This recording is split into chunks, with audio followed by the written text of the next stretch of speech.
Et bonjour à tous, donc là ça y est, aujourd'hui c'est le top départ pour la saison 2023.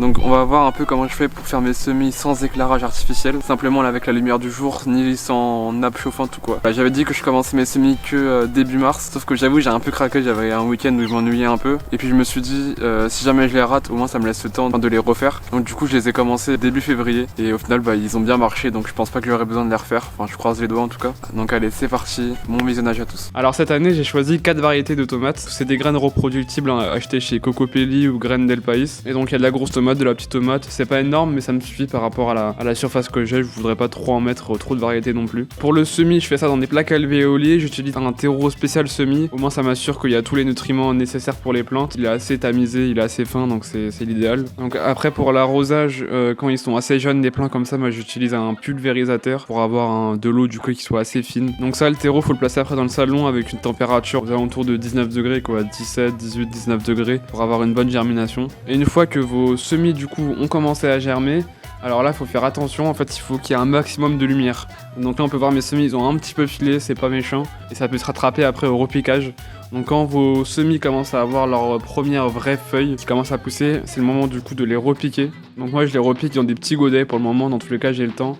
Ils vont pas être plantés avant mai, donc j'utilise des petits godets, après je les remettrai dans des plus gros godets. Et puis au moins ça me prend moins de place. Et là c'est le moment où il faut les enterrer un maximum, parce que la tige de la tomate elle est capable de refaire des racines. Donc si vos semis ils ont un peu trop filé, ils sont un peu trop grandis, ça va les fortifier. Et en fait dès que je peux les sortir, je les sors. En fait vous pouvez voir c'est un bac mini-serre. Et le fait d'avoir le plastique sur le dessus, ça fait que même s'il fait 5 degrés dehors, et bah si je mets la serre au soleil, avec les rayons du soleil, ça va chauffer à l'intérieur. Donc faut faire attention parce que ça peut monter très très chaud en température. Mais au moins ça m'assure que mes semis ils soient à bonne température, ils puissent profiter des rayons directs du soleil. Et ça je trouve que dès que je les mets en plein soleil, ça pousse quand même beaucoup mieux. Ça les fortifie un peu. Vous pouvez voir mes plaques alvéolées, du coup elles sont dans une sorte de bac mini-serre. Donc ça me permet, après quand mes plants sont un peu plus grands pour l'arrosage, j'ai juste à remplir le fond du bac et par capillarité les plantes vont pouvoir boire.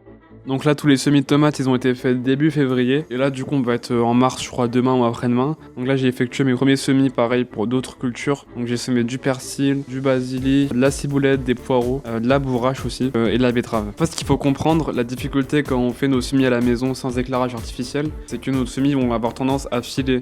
Donc là pour y remédier il faut vraiment leur donner un maximum de lumière. Juste pour les tomates, en fait si ça descend en dessous des 7 degrés je crois ou les 5 degrés, votre plant il va prendre un vrai coup et sa croissance va être interrompue un peu, il va vraiment pousser au ralenti après.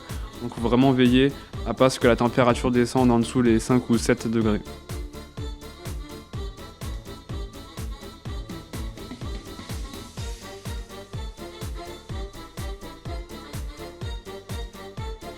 Bon sur ce je vous dis merci d'avoir regardé la vidéo et puis je vous dis à très bientôt pour d'autres vidéos. Allez, ciao.